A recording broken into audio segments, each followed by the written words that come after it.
ACNFers, sometimes the best idea you can come up with is the thing you wish you had when you were starting out. That's what Pitch Club is at welcome to pitchclub.substack.com. I was such a frustrated freelancer, I guess I still am, not knowing how to pitch, here and there, not getting any traction. So Pitch Club is that thing that 2010 me could have used. Pitches ranging from agent queries, feature stories, source pitches, and more. Forever free, you read a little, you listen a little, and you're going to learn a lot. Welcome to pitchclub.substack.com. Table of contents for this episode. We got the introduction. We're going to hear from Jonah Ogles. Then we're going to have Alex Ronan introduction, then Alex Ronan, and a parting shot on the Chuckanut Writers Conference recap. That's crazy to me. No. I record everything.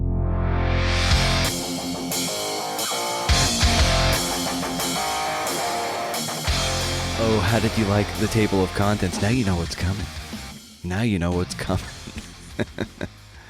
ACNFers coming at you from a new computer because I spilled water on my old one at a conference and fried the fucking thing. Chaos ensued, much drama, $2,000 later, and here we are. It's a creative nonfiction podcast, a show where I speak to tellers of true tales about the true tales they tell. I'm your host, Brendan O'Mara, the voice of a generation. It's that Atavistian time of the month, so we'll be dealing in some serious spoilers for episode 535. Do what you will with that information. Okay, so July 1st was my 46th birthday. Yay! And if you want to give me a present, and don't you all, I'll take ratings and reviews of the podcast and ratings and reviews of The Frontrunner, which apparently comes out in paperback November 3rd, I believe. Yes, I am fact-checking. It's available for pre-order already, so if you want a lightweight version, who knows?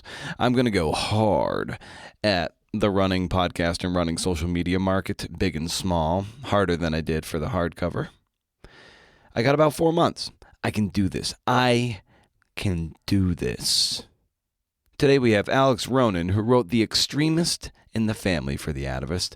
The Kerrs were devoted to one another and to their faith, but when one of their own rejected modern medicine in the name of God, they faced a dire question. What if her children ever needed a doctor to save their lives?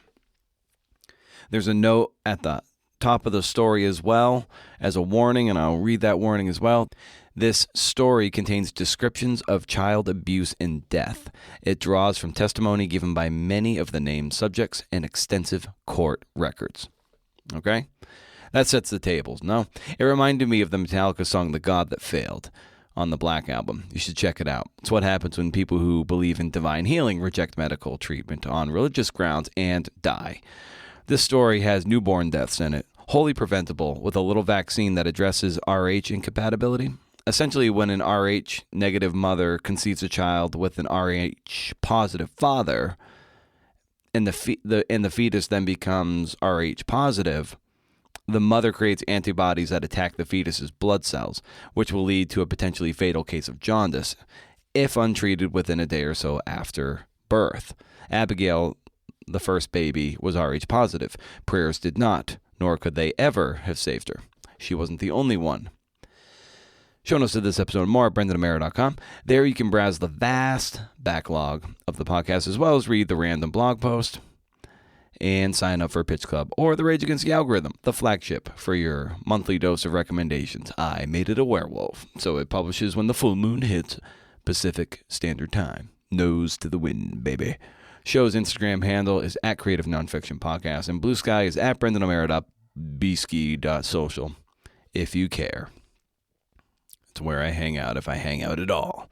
Okay, so we're going to hear from lead editor Jonah Ogles first and get a sense of what his side of the table was and his personal connection to this story. Alex will get a more formal introduction when it's her time to take the stage, the main stage. But for now, here's Jonah Ogles.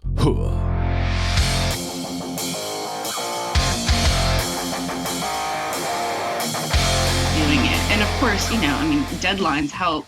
And then sort of sit back from the suckitude. If you want tenacity, get the fuck off social media. Don't be a dick. This is going to have to interest somebody somewhere other than me.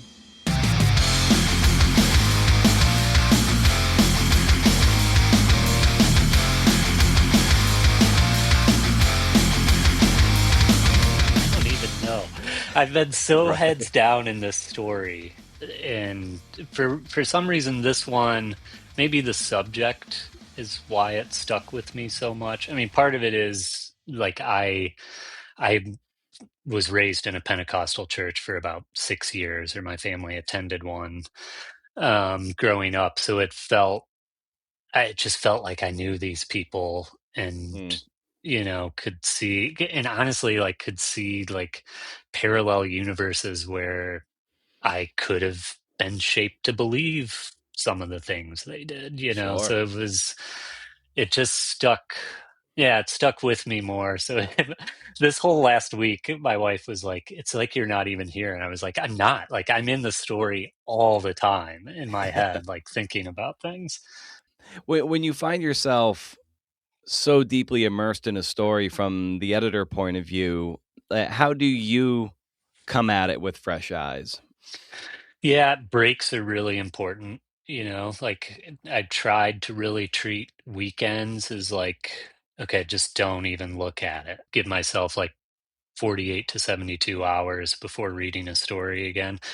You can tell yourself to turn off the granular level thinking, with varying degrees of success. But I think you can pull up a story and say, okay, I am reading this as like a first time reader to make sure the story is going to work from beginning to end, rather than like wrestling with you get so involved in like fact check and copy edit that you start worrying about like, is that the right word there? And you got to be able to like distance yourself from that, especially like once towards the end.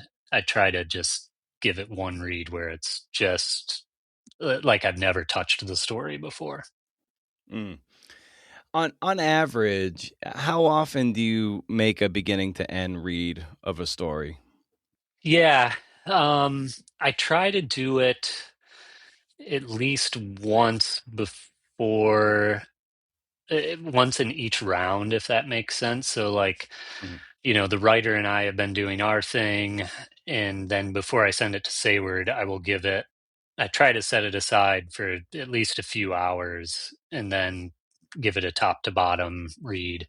And then I do it again, sort of post fact check, copy edit. Then again, when everybody's like, we call it the all changes round. And then again, in layout, I usually do it a few times because I'm so paranoid about having like mistyped a word, as I'm entering final changes. So almost like any time I go in and make a round of changes in layout, I try to give it a top to bottom read, but although those are pretty quick.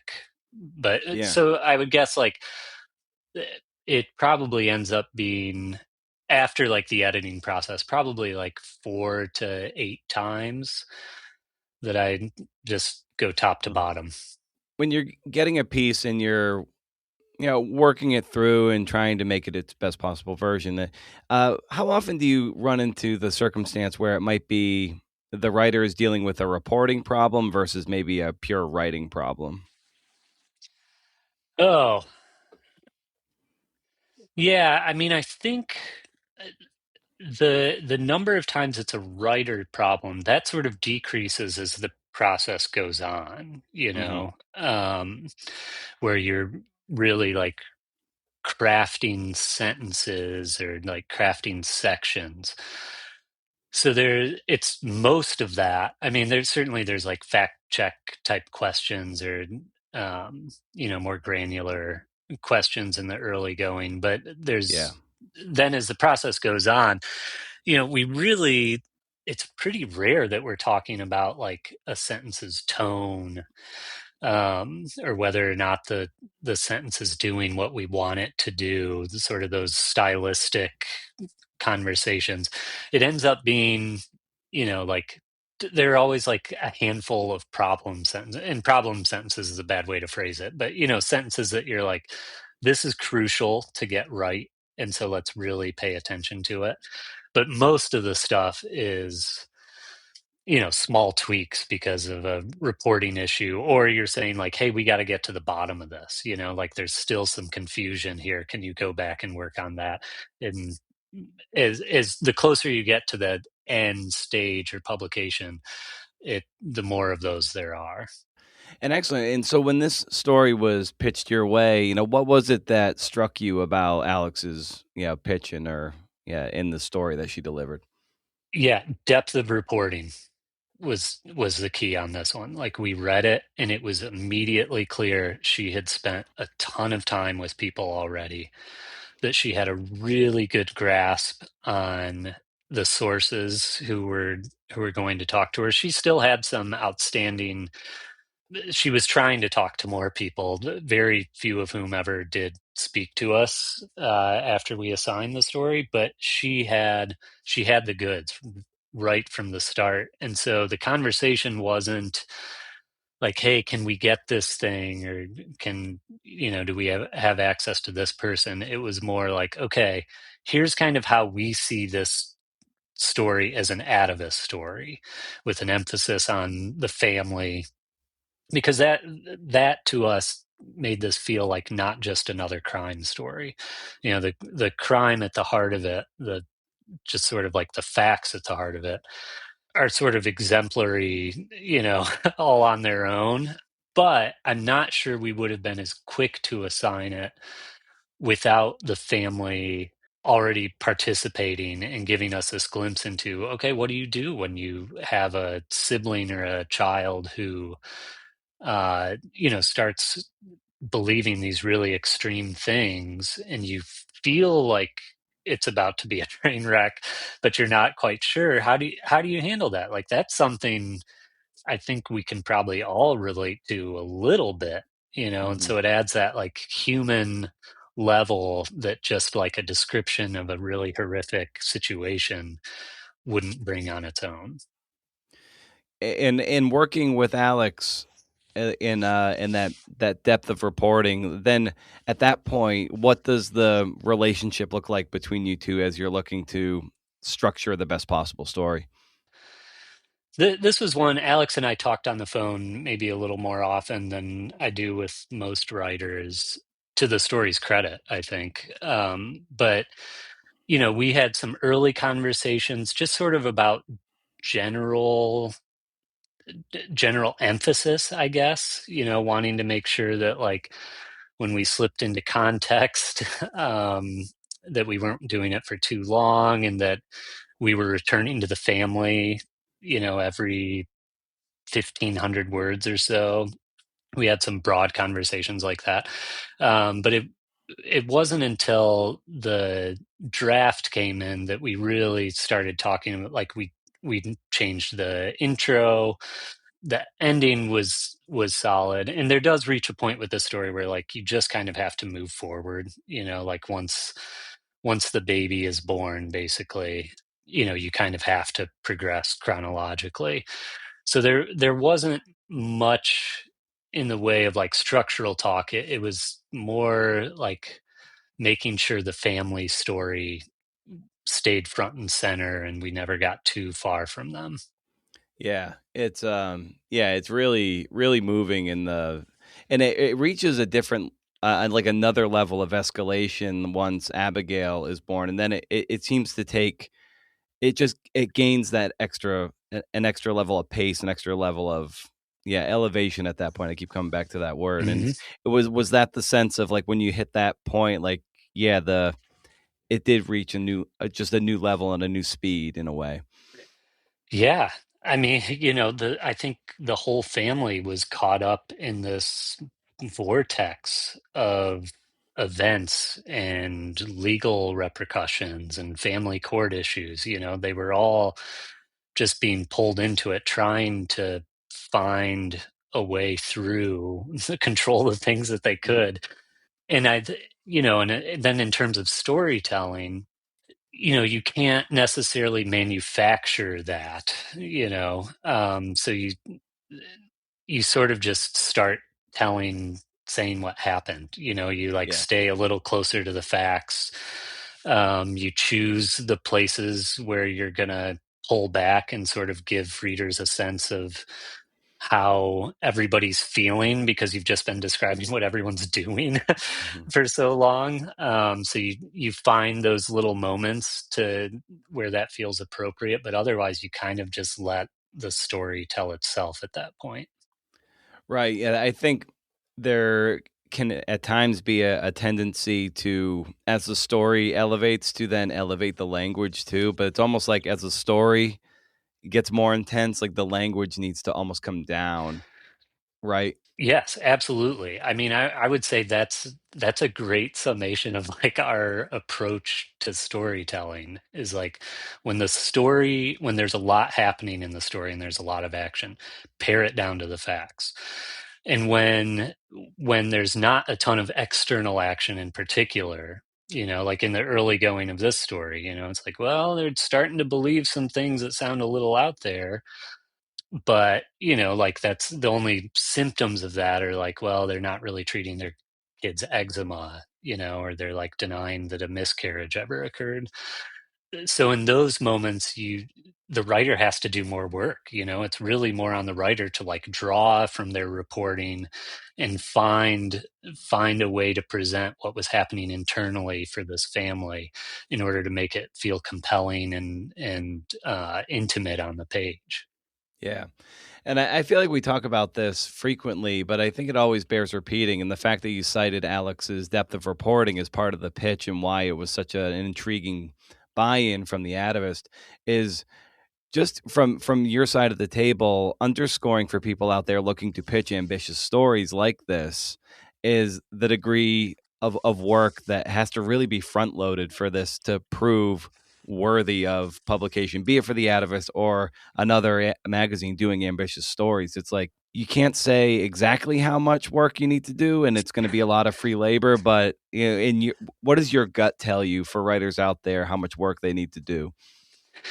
Yeah, I think like 50% of the reporting is a pretty good target.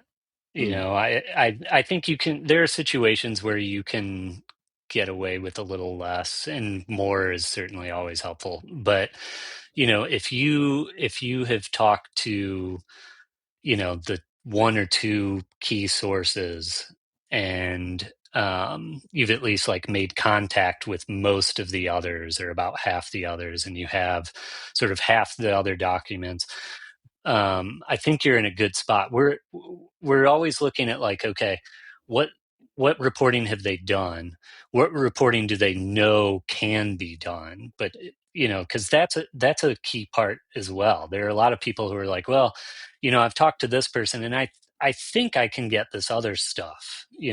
I suspect there's this type of material out there, and we're always like, no, no, no. Like suspect is not good enough. Like we want to know, yes, this exists in these archives. It is available. That, if you've got a lot of that type of pre-reporting done where maybe you haven't paid, like, for example, with Alex's story, she had not paid for the court transcripts because they were like 2,000 pages, mm, and it's a huge cost for a reporter that's not just their time. So yeah. she knew where it was. She knew how many pages there were, but she hadn't bought it. But at that point, we're like, well, yeah, fine. Like we can help with that. So if you know where things are, that's incredibly helpful. Sure. And with respect to Alex's story and just your collaboration on it, what for you was maybe one of the more satisfying parts of this experience? I mean, the whole process was really satisfying, honestly. Like start to finish, we had a really good working relationship. But, for me, and I know I mentioned sort of the personal stuff. Like I left Pentecostalism with my own scars. My family left with our own scars. And I know that's now I'm making it about me, but like there No, that's important because you have that connection. Yeah. yeah, I was sort of exercising some stuff, Yeah. I think, as I worked on this, just to be like, okay, let's draw a line about like what's a reasonable thing to believe, and what kind of beliefs cause harm, maybe to ourselves or those around us, and just being able to wrestle with that and put it on the page was really satisfying. But I think beyond that, from like a storytelling perspective, I think it was ambitious of Alex to believe that she could present this family story in a really like intimate way, because it's not easy to do, to get into the internal lives of like, what is it, 6 different people in this story, and accurately like portray what they were feeling. But she did it, and it was really rewarding to see the story. The first 2 drafts came in long. I think they were both over 20,000 words, and to see it come down as Alex worked on it and I worked on it and Sayward did, like, the story that we really believed could be great started to appear on the page in the way we had envisioned it. And that there are a lot, I think we publish a ton of great stories. And sometimes, though, you finish a piece and you're like, there was one thing we could never quite figure out, or, just something missing. And this was a story where like I just felt like we got it all on the page the way I wanted it. Which was incredibly cool and rewarding. Oh, that's amazing.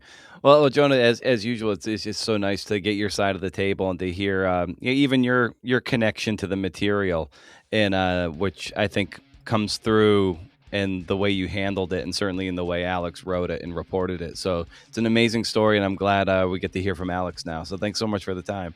Yeah, thanks for having me.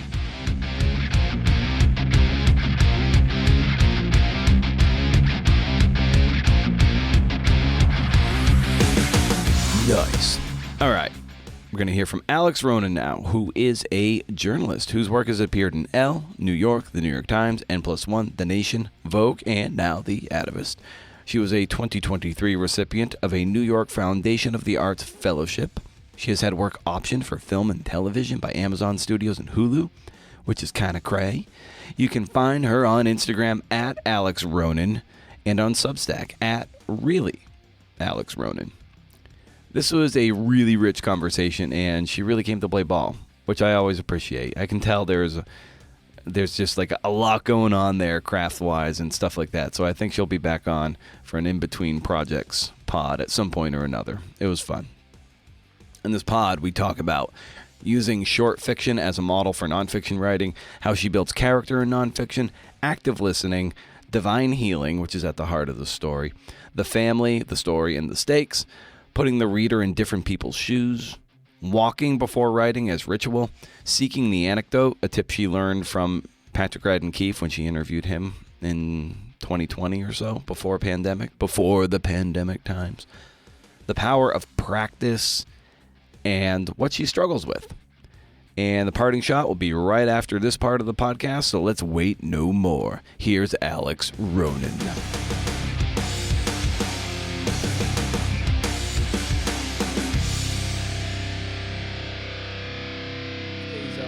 What's on your reading stand? What are the things that are exciting you? That's a good question. What am I excited to read right now? I have like 50 back issues of the London Review of Books that I have not been reading because I have been so in this draft and like working nights, working weekends, working like crazy. So for the 4th of July weekend, I'm going to take a giant stack of those and I'm going to sit by the beach and I am going to hang out and read. It's crazy like how many like New Yorkers will start piling up, and I've got a couple Paris reviews and the New Yorkers, and it's like it ends up becoming more stressful than anything. It's like I didn't even get through the cartoons last week, and now it's here comes another. It's like, God damn it. Yeah. I did just read the Ben Lerner short story in the New Yorker, and I loved that. I thought that was phenomenal. I don't know if you've gotten to that one yet. It just I have not, a couple days but ago. I try to highly recommend. Cool. I try to prioritize the short stories of late because I feel like I can learn more about story craft from my long form nonfiction from reading that kind of fiction. I don't know if you find that to be true either as well. Yeah, I find it really helpful to read fiction, to be reading fiction when I'm working, just to see like how people are building a story, how people are thinking about characters, how such a tiny economical detail can give you a whole insight into who someone is and what matters to them, or just bring a story to life. I feel like there's a detail in this story that is so short. And I learned about it through an interview with Becky Kerr, who is Rachel Pylan's mom.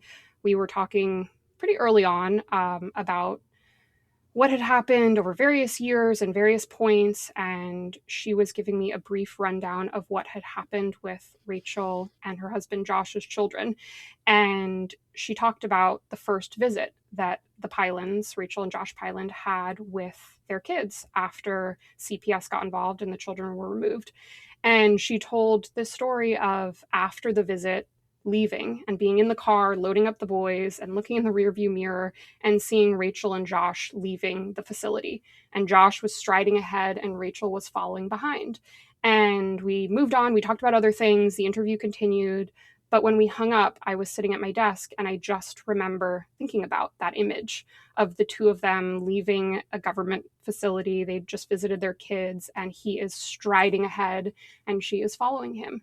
And that echoes and reflects some other themes or dynamics that come up in their relationship and in the story. And that image, that one sentence that's in the piece, or maybe two sentences, felt like such a clear image in some ways of this couple. And that happens very quickly.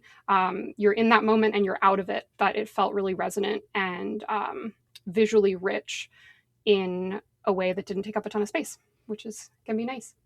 Yeah, and piggybacking on the idea of short fiction and everything, and of course character development there can be, based on reality, but also wholly imagined. So when you're looking to flesh out character in your nonfiction, how best do you do that? Yeah, so it's a lot of talking, a lot of interviews. I feel like something that made this story what it is the amount of time and openness that I got from the Kerr family members, various family members in that larger family. And so being able to talk to people over and over again, being able to return to moments again and ask more questions. I always want to know how people are feeling in a given moment. I'm also always looking for moments where things come into conflict or come into contact, or people's beliefs and feelings and differing opinions are challenged and come alive. There's a moment where Glenn Kerr, who is the grandfather and father in this story, makes a sort of offhand comment, I wish Rachel knew it was okay to get a divorce. And his son, who is Rachel's brother, snaps back at him. He says something and you can see that he is upset, and that moment feels really alive with feeling. And you see a parent and a child, and you see some of the bigger issues and themes in the story coming to life there. And you see just pain and emotion and feeling and the depth of this family's struggle to make sense of what happened and how it happened.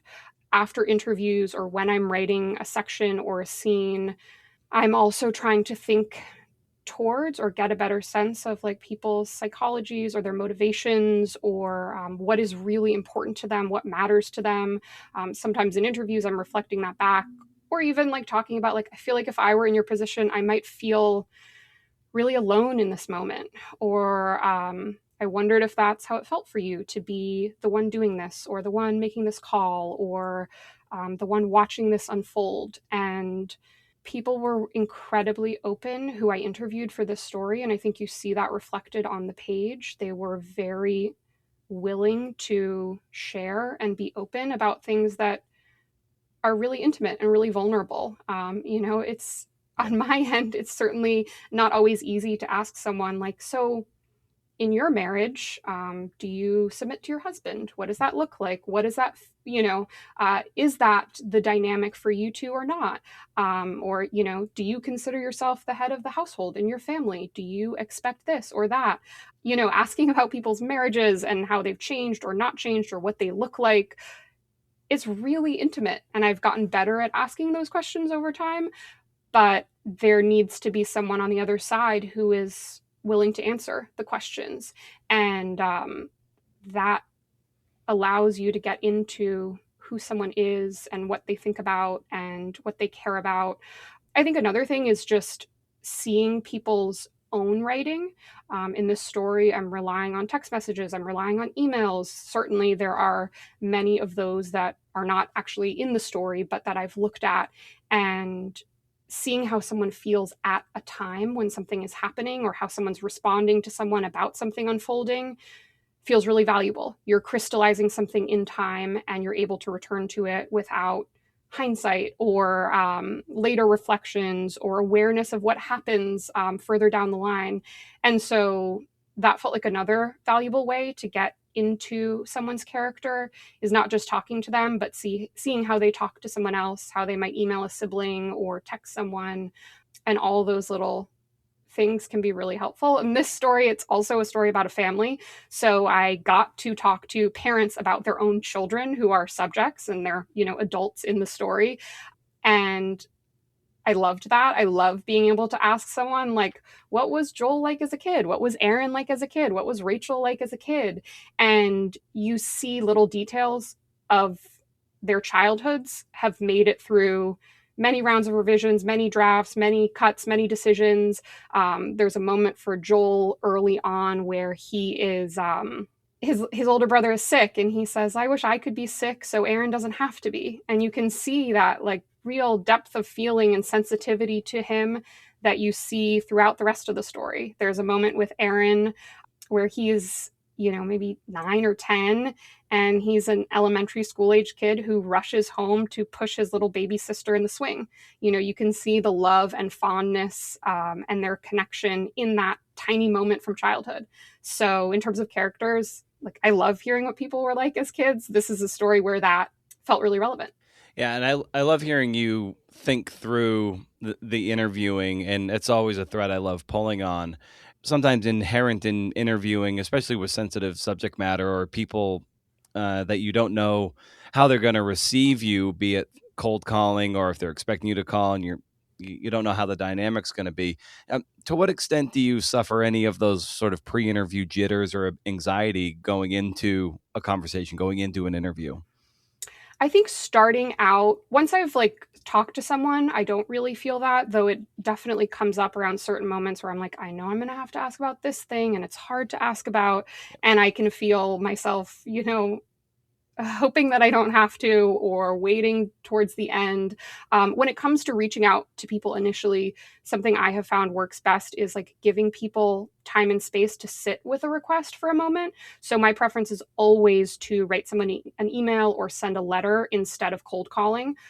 Sometimes you have to cold call, and sometimes that's the only way to reach someone. But I think it's really helpful to lay out, hey, here's who I am. You give someone time, they can look you up, they can read your other stories, they can, check in on who you are and what you've done in the past. I often start with a little bit about why I was interested in the story. Sometimes I will mention what I feel like other stories have done or not done, the existing coverage. Often I'm writing about cases or stories that have been covered elsewhere. So maybe family members or friends have had exposure to that. And I might mention, here's what I've seen. Here's what I'm interested in, or here's what I would hope to do. And it would mean a lot to talk to you. I'm always trying to get my foot in the door. So I will say to people, even if you don't want to talk to me, it would be helpful to hear that from you directly. And that's practical, right? If someone gets a letter I have sent and responds and says hey, I don't want to be interviewed, but thanks for, thinking of me, that's helpful because I know they've received the letter. So I can, check it off the box of I'm not going to talk to this person, but they got my request. Whereas if you send a letter or an email and you don't know if they've received it, you might try other ways to get in touch with someone. I understand on the receiving end, that can sometimes be hard. This person's emailing me and they sent a letter, what is going on? So I find for people, it can also be helpful for them to just be hey, thanks, I don't want to talk to you. And, I certainly respect that when I hear it. But in terms of getting a foot in the door or getting someone on the phone, I do think it's helpful as people are considering to hear your voice, to talk to you, to be able to ask questions. So I always offer, if you wanted to talk off the record, I could answer questions you have. I could explain what the process looks like. I could, just chat about what I'm doing and what I'm trying to do. And that can be really helpful because it's really different to get a letter or an email from someone versus talking to someone on the phone. And to what extent do you work off a list of questions versus working off of their responses based on your listening? It's a mix. I feel like it's probably 50-50. As we get closer to the end of the process, I do have a more formalized list of like, I need to know about this, this, this, this, this, and this. But I like a looser structure, especially early on. I like to see where someone starts a story. You know, sometimes I'll be like, where does the story begin for you? And that's really interesting because I might think a story starts at one point and someone else will mention something totally different. And maybe it's way earlier, maybe it's different, maybe it's, you know, kind of a different angle onto the same story. And when you're talking to someone, you can see, you can feel, you can sense, you can hear in their voice when something really matters to them. And so I'm always trying to follow that thread when it comes up. How people respond to questions, or if people get really animated talking about something, that's interesting to me. And I might slow down and spend more time around something that wasn't on my list of questions, but comes up when someone's talking. So it's definitely a mix. There are, you know, thematically or a list of questions I want to get to or areas I want to cover, but I also like for there to be openness and flexibility, and also for it to not feel like a exam where I'm like giving out a list of questions and someone has to answer all of them. Are you an advocate of a good old voice recorder? I often record on my phone. That's maybe not the best in terms of sound quality, and I feel like I pay for that sometimes. But yeah, I record all my interviews usually just using my phone and an app or my computer. Yeah. I'm a fan of that too for a myriad reasons, but there are schools of reporters who still sometimes eschew using a recorder because sometimes that's crazy to me. No. I record everything. You know, it's funny because I often write about criminal cases or there has been some sort of trial, and so I do sometimes encounter police notes, and it is shocking to me that when you are investigating a serious criminal case, you're allowed to just take notes on what someone has said to you about something really, really important. To me, it feels absolutely essential to do my work, to have recordings of what people have said. I couldn't imagine just kind of taking notes or chatting with someone and then writing down what I think they said later. That's not how I work, but it is surprising to see that there are other areas where, yeah, people are just like taking notes on what someone's saying about what they witnessed when it comes to really serious stuff. Some of those older guard reporters that only use the notebook, I guess their argument for it is that it makes them a lazy listener if they have a tape recorder. I find it to be opposite, but I don't know for you, like how do you stay engaged in an interview, in a conversation, when you know the tape recorder is in theory gathering everything?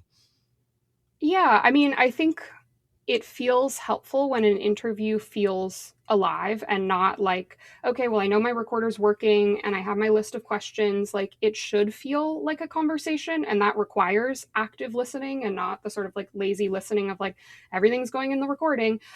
I also feel like there's a real beauty and richness to how people describe their own lives. And I want that. I want the precision of what someone has said or how they've described something or what it means to them in their own words. And I think you lose that a bit when you are taking notes because you can't get it right and you can't go back and check. And I also find myself when I'm deciding, like, okay, this is a quote I want to pull into the story, going back and listening to it a couple of times, not just to make sure the words are correct, that I'm quoting someone right, but also to hear like the texture of their voice and how they sound and yeah, how it feels when they're saying something. Yeah, for sure. Because the way people inflect in their vocal tonality is part of that character that we were talking about building. Like, what do they accent when they talk, when they speak? You know, you can tell when they're italicizing a word just by how they're speaking, and conveying that on the page is very important and gives your story texture.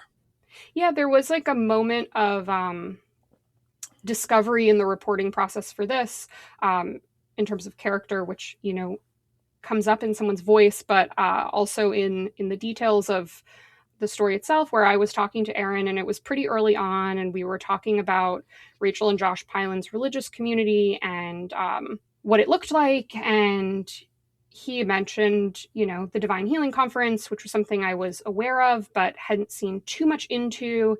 And he was like, oh, and like, you know, I do have the videos. I downloaded them. They're on my computer. And I asked if he would share them with me. And I was like, you have a real journalist instinct. But those videos, as you see in the story, have been removed from YouTube. They were, you know, shared and publicized before Abigail's death. And then in the aftermath, they were eventually removed.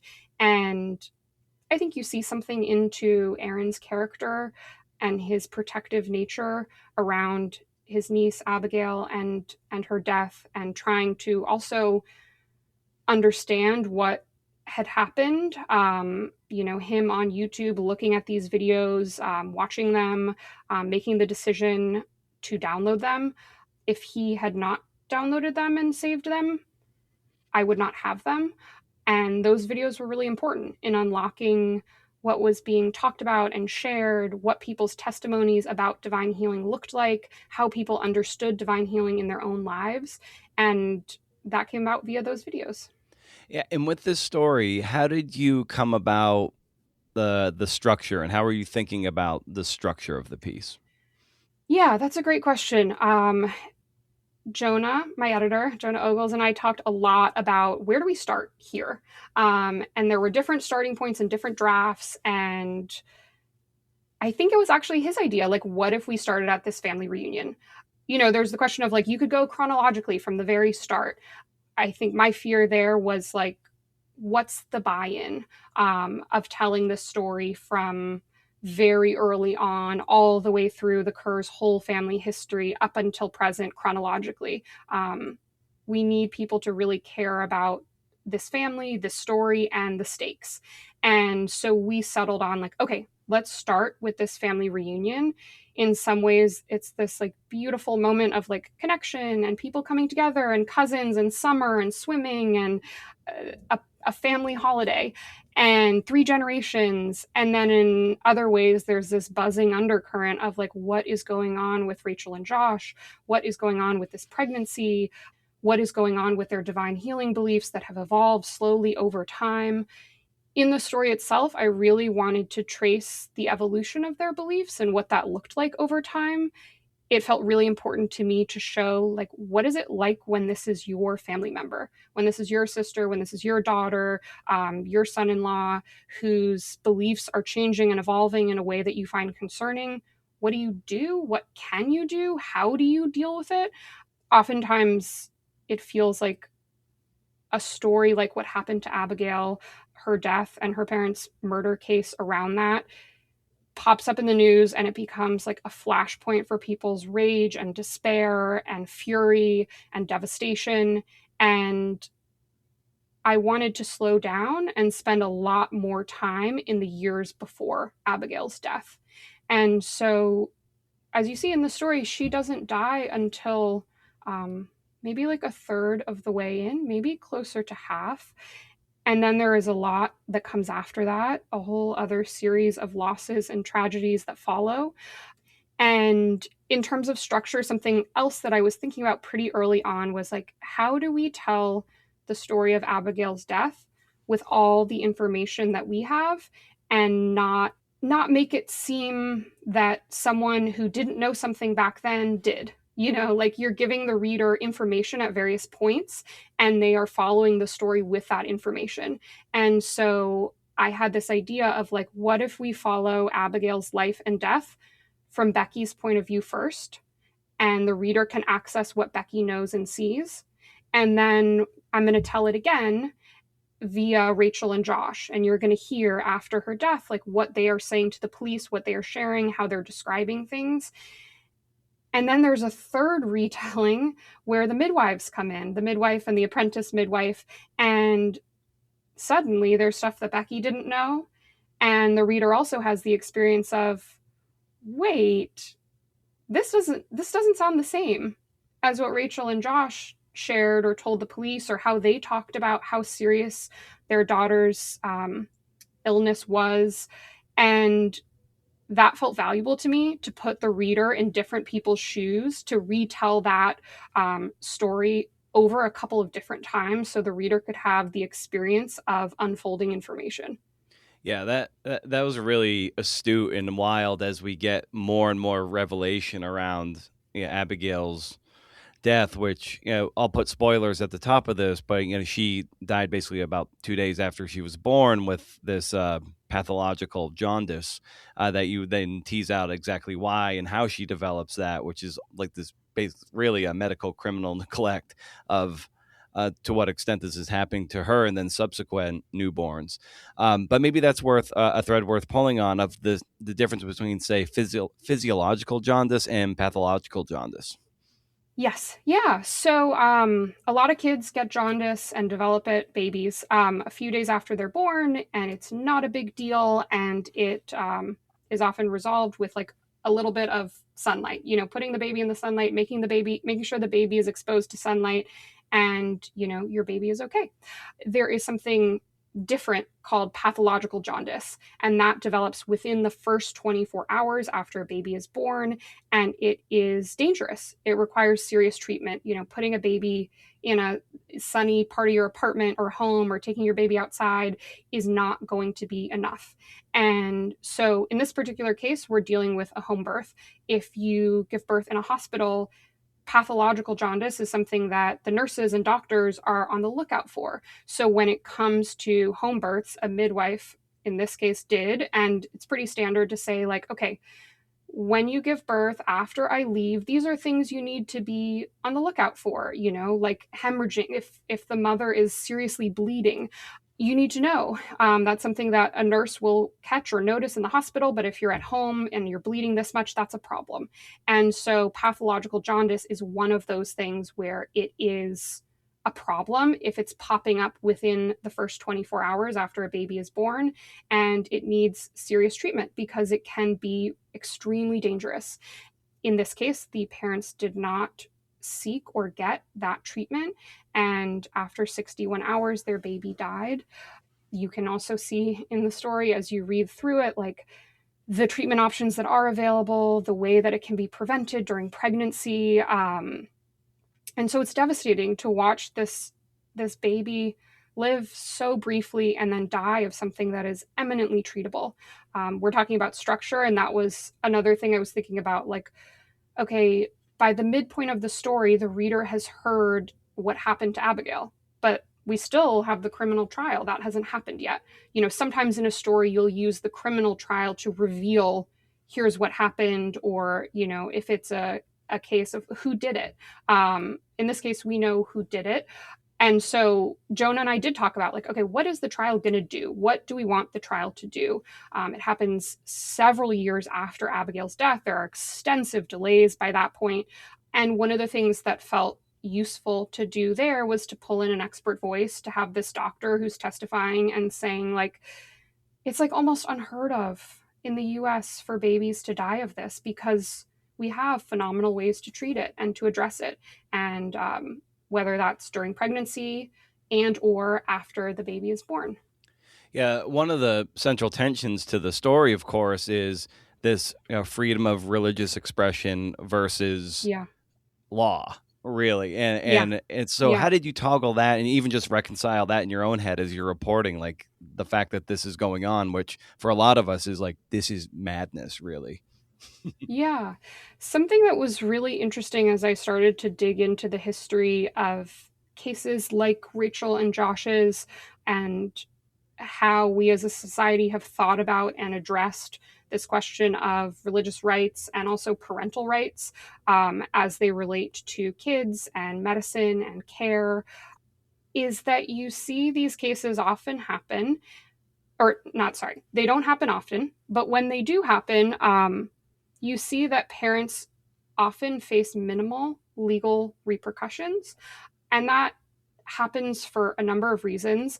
But I started talking to some experts about what I was finding and what I was reading, and it was really interesting to hear, an expert on religious history in the US as it relates to law and parenting say, like, yeah, there's a wide breadth of acceptable behavior that we have decided is important in protecting and allowing parents to express their religious beliefs and their religious rights. You look at the idea of shield laws that comes up in this piece, and what it means for parents to be able to choose prayer over medical care, and how that plays out. There are several states, you actually might be living in one of them, where parents cannot be charged with manslaughter if they choose prayer over medical care and their child dies. Reading about the history of these cases is absolutely devastating. There are many kids who have died of like eminently treatable conditions. There are also kids who suffered so extensively for so many months, sometimes years before dying, who could have had treatment and much higher likelihoods of living had they seen doctors and seen care. And so I think the tension in this story comes out around the Pylons and what's going to happen to them. And that is something that Rachel's surrounding family was increasingly worried about.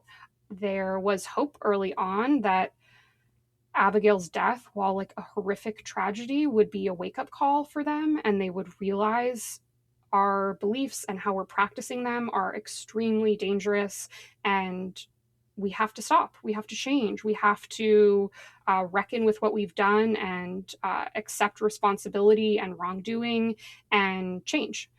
As you see in the story, that hoped for change does not come about, and they continue to have children. They continue to fight against medical care for the children that do survive. They continue to mount in their case around maintaining parental rights to the children who survive, an argument that is based around, religious rights. These are our beliefs. We have freedom of religion, and we are practicing it via our interpretation of divine healing, which means no man-made medicine, no doctors for ourselves or our children. What did you find to be the most challenging part of reporting the story out? That's a good question. One thing that I struggled with in reporting this story was I had so much material to work with, which is such a gift. You always want to have more versus less. You always want to have 10 incredible scenes to choose from instead of 2. And it was really hard to winnow it down. It was really hard to make decisions around what to get into, how much to get into various religious arguments around divine healing. From early on, it was like, okay, this is not going to be a big theological debate around what divine healing means in Christianity. I wanted to see those different beliefs playing out within a family or a larger extended family. And a challenge in like having so much material to work with, having, trial transcripts, having extensive interviews, having some emails and text messages and all these things, was like, what's the best way to winnow this down and tell this very complicated story in a way that feels clear? An aspect of that, or a thing that felt like a challenge, was Abigail's death in and of itself is like a horrific tragedy and a devastating loss. And that is not where the story ends. There are more losses, there are more tragedies to follow her death. And so I wanted the reader to experience this story in its fullness and to experience what it was like to be someone's sister after their baby has died and be trying to get them to see the light or change how they're enacting their beliefs, and not see that, and then see this thing happen and that thing happen. But you don't want a reading experience for a reader to feel like an endless slog. You want it to feel like there's a pace and someone's moving through a story. And so in a case where there is not just a criminal trial, there's also a civil case about, parental rights. There is not just the civil case about parental rights. There were 3 different trials pertaining to that. There were a million appeals. There was a lot of back and forth, figuring out how to distill the story down and get the pacing right and reflect a variety of opinions and feelings. Like there are sentences where it says like, to the Kerrs blank. There are a lot of Kerrs and they don't agree on everything and they have different feelings and opinions about even the same moment. So we did that where it was possible. And then in other places we zoom in on one of the Kerrs, and that is why you have good editors, because they help you figure out, what do I need here? What do I not need here? And I feel like we hit a really strong level of moving through several different legal cases and various issues as they played out in this family. Taking deadline out of it, when did you know you were ready to start writing? That's a good question. I had done a lot of reporting before I started working with the Atavist on this, and I tend to do a lot of pre-reporting, but I had been having conversations for a couple of months by the time this was locked in with the Atavist. And at that point, I was so excited to start writing. I think it's a really good sign when you see a scene in your mind and you're like just dying to get it on the page. Sometimes I'll do an interview and I'll take notes after, and that's great. But yeah, I think I did like a couple of months of interviews and research and reporting, and felt like I had a lot to work with and was really excited to start writing. So let me think. I think this, in the very beginning of this year, the Atavist came on board and said that they wanted to work with me on it. And I think I started writing then. It was from that point on, writing and reporting and writing and reporting and researching and writing and all of that. And when you're sitting down to write, what are the kind of maybe rituals or routines you like in place when you know you're going to have a few hours at the computer? I think taking a walk is helpful before starting to write. Like, I don't do that every time before I sit down, and I don't always have time. But if I'm thinking about like, okay, I'm going to write about this moment, or Abigail's death, or this family conflict that emerged in the aftermath, just taking a walk and thinking about how I would tell that story without having access to a keyboard or a piece of paper can be really helpful, because you see what comes to the surface and what feels most important in thinking about it. I learned this piece of advice from Patrick Radden Keefe. I had the opportunity to interview him in 2020, and right before the pandemic. And I have thought about it so many times since. One of the things that he told me was, when I'm doing interviews, I'm always thinking about the anecdote or the detail or the moment that I will tell someone later at a bar, or someone's asking how the story's going, and this is the thing I talk about, and that's helpful because there's so much to work with, even in one interview or one scene, and those little gems that you pull out instinctively when you're talking to other people about your work have value. And so I'm often thinking about that in terms of writing. Especially with like a story like this, I really want to stay close to people. I want to be in the room. I want to be in their emotion. I want to be in their headspace. I want to feel how it feels. I'm often thinking about like zooming in and out, or where are we like pulling in focus on one person and where are we pulling back and allowing time to pass, or moving through, a series of appeals decisions. I want to be able to see a story. And so I'm always trying to think about like how to do that. I want to feel a story, and I want to think about like how do you do that? There's a really small detail in the story. I don't know why this one is coming to mind, where the Rachel and Josh's kids are in foster care with their grandparents, and another baby is born who goes home with her grandparents. And I think the line is something about like, the boys were sleeping in the room that had once been Rachel's. And that idea, that image to me felt really haunting and powerful, that she is not raising her children, but her parents are, because her and her husband won't agree to a safety plan for those kids, is just really devastating. You know, you see these decisions being made and they choose their faith over their children. And, you know, they will say, we choose our faith because that's what's best for our children. That's what's best for all of our children. But little details like that, I feel like, make a story come alive. And you can see like the layers of history in that one moment where these little kids are sleeping in a room that was their mom's childhood bedroom, being raised at that time by their grandparents. It's just heartbreaking. Oh, for sure. And getting to speak to somebody like Patrick Radden Keefe, who is someone at the top of his game, the apex mountain of the kind of work that we like to do.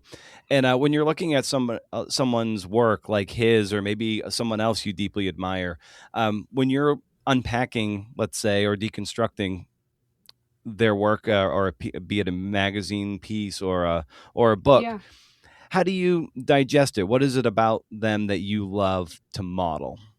I feel like if a story hits me in a certain way, or I love a piece, or I read something and I just like, I'm recommending it to my friends, or I can't stop talking about it, or I'm thinking about it a lot, like I will print it out.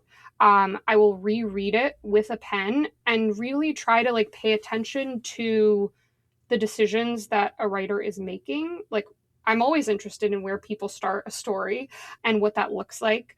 I think it can be helpful in, you know, looking at the work of people you admire and trying to get better in a similar practice, to almost try to like work backwards and try to figure out like, why does this story look the way it does?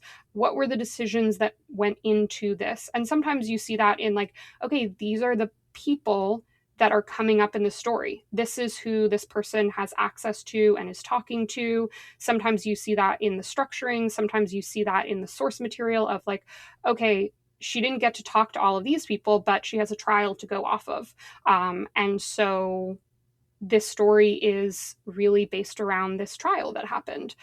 I think trying to look at why a story is built the way it was built, or trying to understand, you know, in any story, there are so many people you talk to that don't end up in the story. That can be absolutely heartbreaking. I certainly experience that all the time. There are so many threads of research that you go down that don't make their way into the story. So it's not that like I'm reading someone's story and I'm like, this is all they had, but I try to think about like what is behind the decisions that I see happening on the page. I'm also really interested in like how people are using source material. That's a great way to also learn what might be available or out there for you. You know, I FOIA'd things in this case, in this story, and I've gotten a little better at that. But sometimes you'll see in someone's stories like a FOIA request, or like according to X information received via a Freedom of Information request. And I think like, oh, yeah, you could FOIA that, or you could try to FOIA that. And that's always helpful.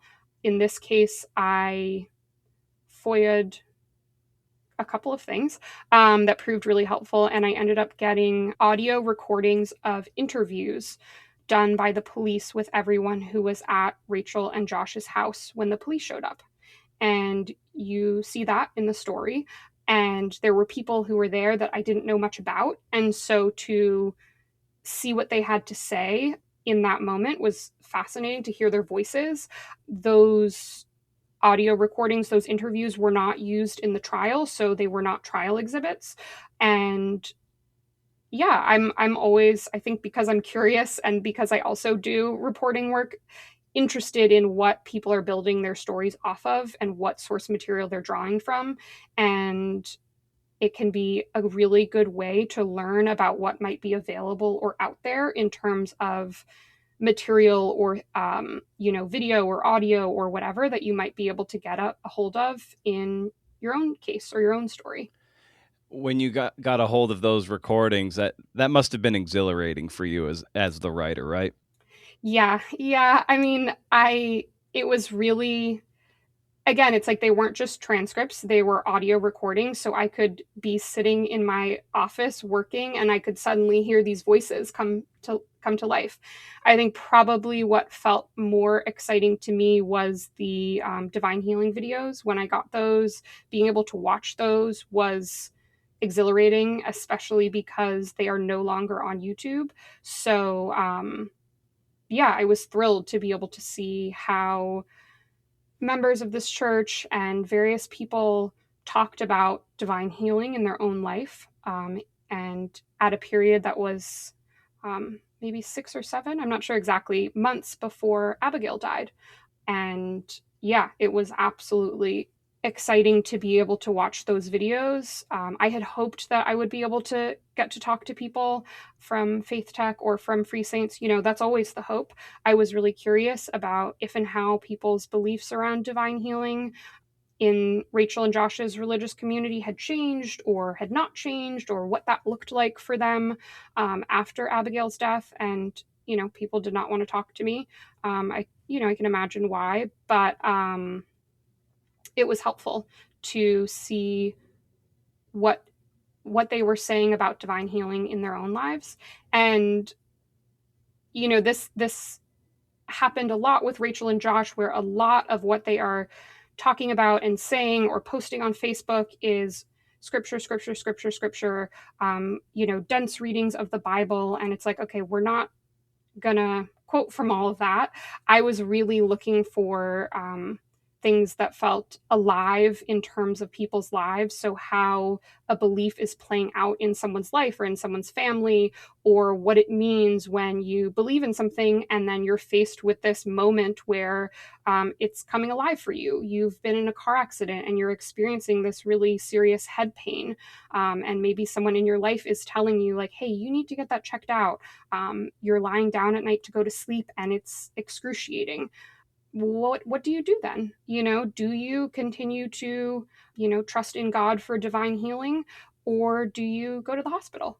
And I was looking for not just what a church or what a religious community or what a Bible school and its members believe, but what that looks like in people's own lives. And when I was able to look at the Divine Healing Conference testimonies, where people are talking about their beliefs, but also their own lives and divine healing in their own lives, that felt like a really helpful way in and look at what it means to people, not just how they interpret the Bible, but how that plays out in their own lives.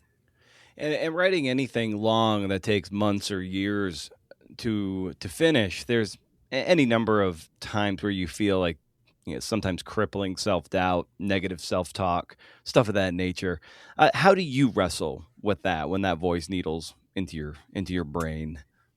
There are many stories that I read, or many styles of writing that I look at and I'm like, that is so incredible. Like, I cannot do this. This is not something I'm good at. And I think there are two things that should always be at play. One is like practicing, but two is like learning what you are good at, what you love to do, what aspects of writing or reporting really interest you, and working on that and developing that. You get good at what you practice. And I see reporters doing some stuff, or like there are various like kinds of pieces that I'm like, oh my God, that's incredible. But like, yeah, that I couldn't write that. That's not where my skill set lies. And in this piece, I feel like the things that I am good at come to light, hopefully. And I think tapping into the things that you feel really excited about doing or thinking about. It's almost strange to say like such a good time, because doing these interviews, we were talking about like really, really devastating series of events, deaths of babies and losses, and this like series of family tragedies. And I really enjoyed talking to members of the Kerr family about what that meant for them and how they experienced it, and what it's like to have a family member whose belief system and evolving beliefs are really scary to you. And I feel like I stayed really close to the family in this story. I spent a lot of time thinking about this family and their own psychologies and experiences and how people's childhoods impacted their adulthoods, and talked to them all about it a lot. And I think that work shows in the piece.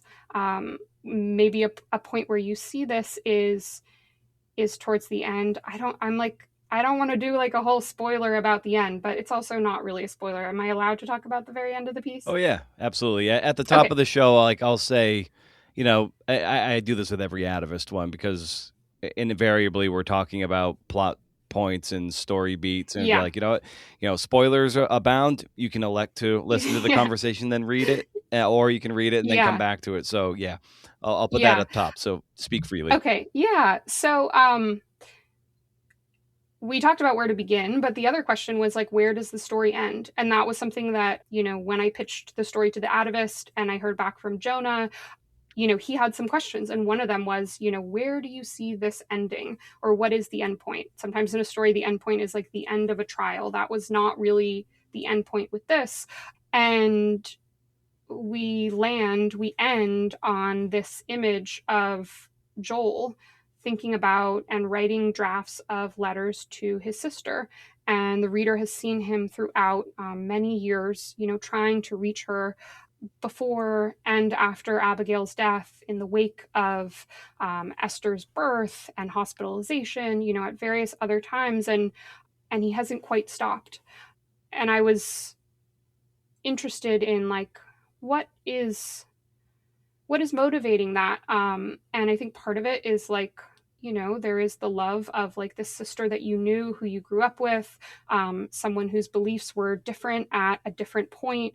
And I think another part of it is like Joel is someone whose beliefs have also changed radically, right? Like he grew up and was raised in this conservative Christian family. He believed the Bible was the literal word of God. He oriented his whole life around it. And then eventually he stops believing. He changes his beliefs. He no longer believes what he did for so many years. And I think when you experience his arc in the story, you see someone who has changed a lot. And I think that watching his movement through it, to me, made sense why he was still hoping to see a change in Rachel, because his own beliefs had radically changed. Certainly hers had too, right? Like the way that she believes in divine healing was not what she was taught when she grew up. The Kerr family used doctors and surgeries and medicine. I could see like an underpinning for Joel of, yeah, like why he might still be reaching towards her and reaching out towards her. And that's something I've talked about with him. You know, I was like, you know, I want to talk again about, he mentioned the letter writing, and I was like, huh, interesting. We returned to it a couple of times. And in one of those times, I was like, it's interesting to me that you have amassed over the years this devastating evidence that Rachel won't change her beliefs. She won't give them up for anything. She won't give them up for her kids. She won't give them up to be reunited with her kids. She won't give them up to potentially avoid spending perhaps the rest of her life in prison. And you're still reaching towards her. And I wonder if that has something to do with the fact that, unlike some other members of your family, you have had a major shift in your beliefs, in your worldview, in what you understand the world to mean and look like and operate. And I feel like maybe the reader gets a little sense of that when they watch Joel over the years. And I think that moment and the depth of that comes about through like the things that I am good at, or like the skills that I have in talking to people and interviewing people and trying to understand a story like this. So certainly I deal with like crippling doubt or all these things, and especially when you're working on a story for so long. But I try to practice the things that don't come intuitively to me, that aren't easy for me. and then also really lean into the things that I think I am good at, that I think are strengths that come up in my writing or my stories over, a series of years. Yeah, I'd love to hear what you think you struggle with and how you practice that, and the things that you identify as your strengths and how you double down on them. Yeah. Oh, that's a hard question. Yeah, I think I struggle with like synthesizing a lot of information very quickly. I feel like I struggle with like doing like a deep historical analysis of a religious movement. That was something I had a hard time with here. I think I struggle with figuring out what I don't need in a story. I'm sure my editors could talk to you about that, where I'm like, wait, but don't we need this? Don't we need to add this? Don't we need to say this? What about this thing? But in this story, there was a question of like, okay, how much religious history do we want to get into? Where do we want that to come up? And I think I both did the research for various versions of the story that had a lot more of that historical narrative of like Pentecostalism and its emergence and what it means and why people are drawn to it. We ended up with like a shorter, version of that. But then I think when it comes to that, like maybe one of my strengths is like really being really getting into people's like emotional lives and their experiences of something, on an emotional level, on a personal level, on an interpersonal level. Like this is a story about family dynamics and a family. And so, yeah, that might come up here where like, okay, we have a pretty short, brief explainer on Pentecostalism, but then we see, Bob Reed comes to the fore, and he was influential for Josh, and Josh, went and lived after this, 2 tours in Iraq, and time in the Marines, was really struggling and went and lived with his aunt and uncle. And I think maybe my strength in the reporting was, listening to Bob Reed's own testimony, some of which, I found on YouTube kind of randomly, and trying to look at him and see like, oh, what might Josh feel connected to? And there are a couple of things, right? Like they both were like charismatic but not good students. They both struggled with drinking. And Bob Reed was, pretty open about that. Like it's in a testimony that was shared on YouTube of like the history of faith tech. It doesn't seem like something he hid. It seems like something that, he may have talked about with Josh. And I think that is resonant because you see why someone might be drawn to a figure who has also struggled, perhaps in similar ways. Bob Reed was not like a devout, intensely practicing Christian in the way he was in his later life all the time. So perhaps for Josh, like he saw in this older figure, maybe a path forward, and tying them together through their similarities, as they encountered one another or thinking about that, I think is useful for a reader. There's a different version of the story where I get much more into like Bob's read on the Bible and his understanding of various like theological debates. I don't think that's my strength necessarily. I don't think that's what the story really needed, but yeah, I'm always like trying to think about what it means for someone to feel or experience or like be in a certain moment.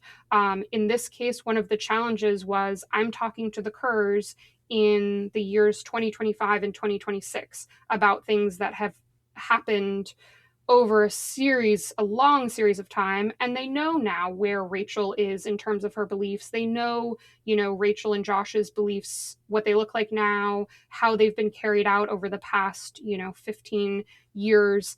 And it's hard not to talk from that perspective. And I think one of the things in the story that I feel really proud of is you see them in these earlier moments quite clearly. And that comes through like a lot of time really talking about those moments, a lot of, asking for text messages and could you send me that email? And you mentioned this one thing, can we talk about it again? That allow a reader to really sink into what it's like to talk to Rachel after Abigail died, or, why someone like Glenn might be emailing the Pylons, beseechingly about their interpretation of the Bible when he did. I'm always looking for ways to like draw research into people's personal experiences. In this case, like Glenn is a big researcher and reader. Sometimes he would be emailing me about a book and I would be sending back like a photo of like, here's my copy that I've gotten through interlibrary loan. And I did a ton of research on like the history of these cases.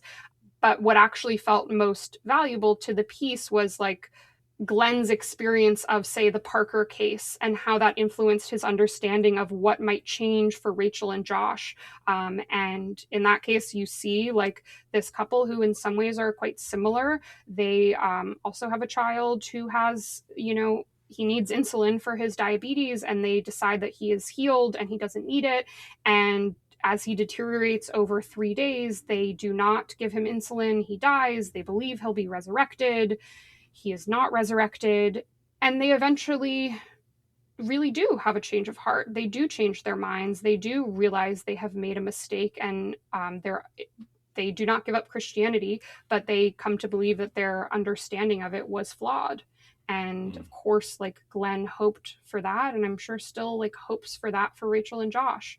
But tying that research that I had done into a moment of family interaction felt really valuable for the story. And what's a piece of writing advice that you've maybe employed in your own writing, or writing advice that you like to bestow on other people who might be struggling? I feel like we've talked about this a bit. I mean, like there's this book that I have called Heidi's Horses, and it's like from the 70s. It's this giant floppy paperback, and I don't even know why it exists, but it's this book that traces this one girl, Heidi's drawings from age 2 to 17. And it is literally, here is how she learned to draw a horse. And I think the book was compiled and written by her mother. Maybe it's for like art school teachers. But it's this beautiful, strange book where you see the development of this girl's craft. And there are these like very like kind of sincere, beautiful captions describing what is happening over these, 140 drawings. And it starts out with scribbles. And then there's this moment where it's like, having discovered circles, Heidi draws them in various sizes, and you see that. She learns to draw a line. She adds legs now because she can connect 2 lines. It's getting closer and closer to looking like a horse. She learns how to do shading. And I feel like that is such a testament to this thing that we have been talking about today, which is like, you get better at what you practice. And you have to practice if you want to get better. There's like a James Baldwin quote that speaks to this. He's asked, I think probably in the Paris Review, about talent. And he says like, well, beyond talent lies all the usual words: discipline, love, luck, but most of all, endurance. And when you're reporting on a story of this length, when you're writing a piece like this, when you are engaging in reporting in an era where people are maybe less interested in reading anything, let alone something that's 14,500 words, it can feel hard to keep going or to, find the reason to continue. And I feel like that is what I find inspiration in practicing, in continuing to do it, in writing, in, rewriting a scene 5 different times and seeing which one is best, in trying to figure out like, which is the exact right word for this exact right moment of the hours and hours and hours and hours and hours I've spent talking to people. What is the one quote? What is the one thing they've said that like really sings? And that's practice. That's also endurance. So I think it's in there. Yeah. Well, Alex, this is really, really wonderful to have this conversation with you. And as I bring these down for a landing, I always love asking for a recommendation of some kind for the listeners. That could be Heidi's Horses, but it could be something else. Yeah. What would you recommend for the listeners? Oh my God, jumping in the ocean.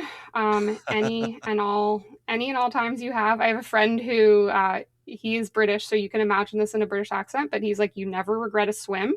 I have found that to be true. We're talking and it's a really hot day. I'm not by the ocean, but I'm hoping to be this weekend. I also think like you can decide it's summer whenever you want. Like sometimes it's like a beautiful day in March and it's sunny and you can go to Coney Island and jump in the ocean and like have a hot dog. That's perfect. So an expansive view of summer and swimming, I would say. Fantastic. Well, Alex, this is wonderful to get to talk to you and unpack your story a bit and how you go about the work. Thank you so much for having me. Yeah, and interviewing and all these kind of fun things that I love pulling on this show. I feel like we could talk for another 2 hours about this stuff, but yeah, definitely. got to pull the plug Thank eventually. You. So just thank you so much for the time, Alex. Yeah, thank you so much for having me. I really appreciate it.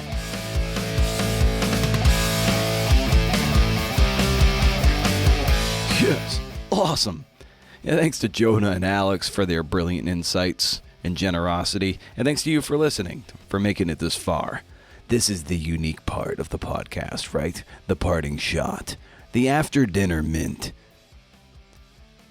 Story can be found at magazine.atavist.com. Dig it. Hope you subscribe. And I don't get kickbacksies, okay? So my recommendation is true. I don't use affiliate links either, even if I could benefit from it, because I don't want there to ever be a conflict of interest. That I'm only pushing product because I get some sort of a sliver. I ain't got no slivers. Chucking Writers Conference was amazing, man. Like, I had a blast. I love a small conference. I'm not an AWP guy. You know, when I see people starting to make the rounds for, like, AWP panel pitching, I'm like, ugh. But this Chuckanut was like a brief summer camp, you know? Like a lot like Hippocamp was in Lancaster, Pennsylvania. Donna Tallarico's brainchild. Now, Hippocamp does its thing virtually now, and she does an awesome job. But it was the bomb when it was in person. These things are not cheap to put on and are very stressful for the people who actually organize them and put it on. So it wasn't lost on me how excellent the Chuckanut conference was in good old Bellingham, Washington. Highly recommend. Hope you can do it next year. I hope to be there as well. Anyway, the morning of the first official day of the conference, the lid of my water bottle jostled loose and spilled water all over the inside of my pack. My pack contained my laptop. My laptop contained my life. You know where this is going. The water shut my computer down, and to this very moment will not turn on. So maybe Mactonic in town can scrub the hard drive for me and salvage what's on it. I don't know. Lots of people looked at me in horror because they all know the panic. There was a box fan in the sort of green room, if you want to call it that, and I tented my laptop and had it just on top, hoping that it might dry out and then turn on, and then I would be able to deliver the talks I needed to deliver, which were on the computer. You know, some people just took real pity on me. They looked at me with like the most almost parental look of just like, oh my God, you poor thing. Some people offered their computers, and everyone was really, really kind and sympathetic. Except one guy who was like, that's why I don't use slides. I only use paper. I was like, sweet. Thanks, man. Super helpful. Thankfully, all my PowerPoint slides were in the cloud. And thankfully, Stephanie, one of the conference organizers, had a backup computer just in case some bullshit like this happened. So I was able to deliver my little post-lunch keynote about raging against the algorithm and building author platform without social media. The talk went well. I was approached by a good handful of people over the course of the following day and a half or so who thought it was both funny and informative. I think the expectation was that it would be perhaps a little stilted maybe, but you know me, I ain't stilted. I come from way outside the academy, so my delivery and style and tone is a lot different than what people come to expect at these kinds of things, for better or worse. I was approached by almost as many people who didn't attend the talk who wish they had after they had heard about it, so that's something. Should have gone. I like being up on stage. I don't really like being in a classroom setting. I like being, doing those kind of keynote things and being at a podium or walking around like TED Talky stuff. I like doing that a lot. My class, such as it was mastering the art of the interview, be it for fiction or poetry or certainly narrative nonfiction. And about 5 people joined and 1 left like 20 minutes in. So I think that was fine. I think the ones who stayed, they got something out of it. And that's all that matters. Whether you have 5 people or 20 in your class, it's like there was a lot to choose from. I attended a poetry class about revision. Like we looked at early versions of people's poems, and then the final with Washington State Poet Laureate Derek Sheffield, which is really illuminating. And then I took another cool class by novelist Emily Nemens about writing friendships. Her new book Clutch is out, and it's about female friendship. And another class about absurdity in fiction by Scott Limbridis. I likely pronounced that wrong. But anyway, he has a new novel coming out on July 7th titled St. Ulfia's Dead. I really wanted to get out of my own lane, and I did. I also met podcast listener Zach Powers, who was something of a reported memoir coming out next year, I believe. Looking forward to that. I also read my Racing Rachel Ray essay at one of the faculty readings, and motherfucker, when I get to that line about the dementia towards the end, I started crying. It just came on me. I couldn't keep it together. I had to pause for about 5 seconds to gather myself and kind of read through my blurry eyes at that point and push through that final paragraph, which is this really like rat-a-tat-tat graph. It's at shortreads.org if you want to read it, if you haven't read it before. Anyway, I had rehearsed it in my room for timing purposes, but also be like, okay, cool, I can read this without breaking down. I was like, all right. But god damn it, it was like I was fucking shot in the heart by a sniper up there. Any case, who knows how that landed. Some people said it was good, or said it was all right. I don't know. Fuck. Anyway, can't recommend the conference enough. I hope they'll have me back, maybe to be on stage, or maybe just to teach a class or two. Who knows? I can always stand to get better at both. All right, all for now. Stay wild, CNFers, and if you can't do, interview. See ya.